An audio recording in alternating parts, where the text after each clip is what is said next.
the beauty of the Piñata concept was that we weren't fiddling with the audio. The audio was the original broadcast linear WAV file that was bounced out of the various production tools like Pro Tools and so on.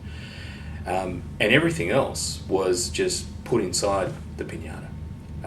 If you want to think of it, a WAV file is very much like a car, and for so long all we've ever been using is the engine bay to put the audio content, and now we're using the passenger seat and the boot and the glove box, and we're sticking in the image, the text, and a whole lot of other information about the commercial. And that's where it gets really interesting, all this metadata that can be used. So where can this car take you?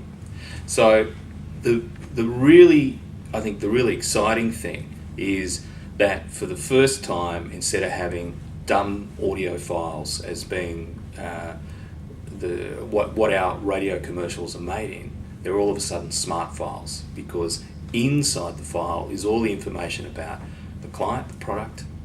It's also about who made it, where it was made. It's also got a unique identifier which can be used by outside databases, or connect with outside databases and be traced back to that particular commercial. So for example, you could be doing things like production guys who have to do APRA returns and their all the AMCOS returns. Instead of being a long laborious task of how many times did this commercial play, what's involved in, what are the elements I've used, what's the music bed that I've used for this. All of that information can be put in a database, and every single time that commercial plays, it can be ticking over how many times that spot's played. But it's all guaranteed to be referenced back to, here's the music that was involved, here's the sound effects that were involved. And instead of a long laborious task of putting together your app return at the end of the quarter, it could be something that you hit a button, 30 seconds later there's the report, ship it off to APRA. So if I can get that data, how can it give me some examples of the programming and sales back to client kind of options that all this metadata can? Well, and there is, and the way that the committee that CRA put together, the way that the Piñata was designed, there was some basic core information that the industry thought as a group that we needed to have inside the Piñata to make it useful. But there was also the option for networks to have their own unique information that could be put in the Piñata files that they either generate themselves, or as each file comes in from AudioNet and wherever else, that can be added in at the local network level to help whatever it is that sales team, that production team, the logistics inside the network, carding information, which card it's going to go on, all that sort of thing. There's also the ability to put the details of the script inside the Piñata, which then gives you really cool things, because how many times does a receptionist at a radio station get a phone call from someone who's listening saying, I heard this ad on the radio, and there's televisions for $500. Now imagine the receptionist just being able to punch in to a little database and say, TV's $500, oh, that's Harvey Norman. Because that's the only ad that's running today that's got televisions for $500. Very simple, but very effective. So some real life applications of the Piñata would be, I think probably the most obvious first use would be station promos. Whether it be music promos, being able to rate the music that you're hearing in the image promos.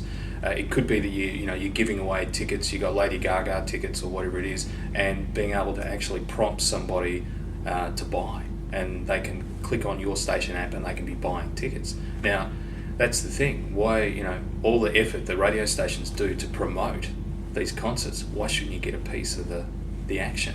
It's all good for Ticketek and so forth, but what about the guys that actually driving people to them? So that's a really simple way of doing it.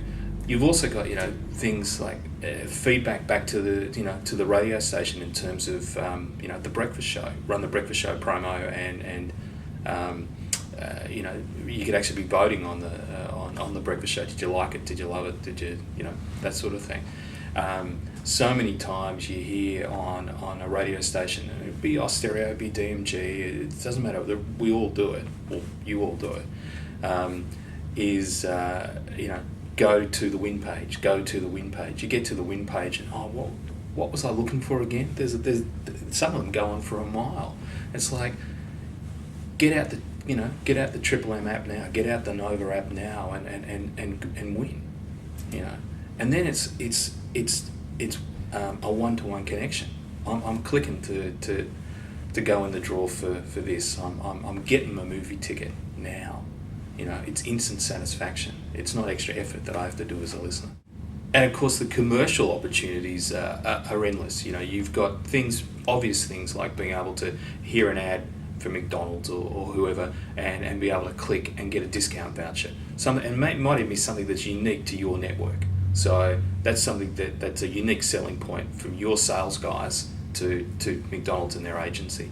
It could be getting more information. It could be getting more brand connection through. You've got a comedy ad and a 30-second spot, but then you can download 3 podcasts of 90-second skits from the same characters in the ad, right through to be able to ads for Jetstar and be able to buy the tickets and get free baggage thrown in with because you interacted through Triple M or Nova or whichever station's offering the special.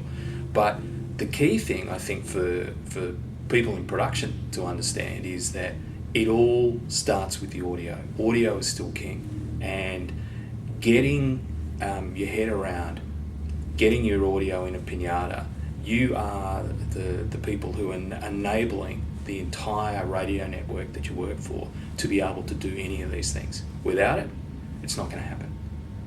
You will just be sitting here waiting, watching everyone else go by, getting into the mobile age, the digital age, blurring the lines, interactivity. We'll be handing it over to everyone else.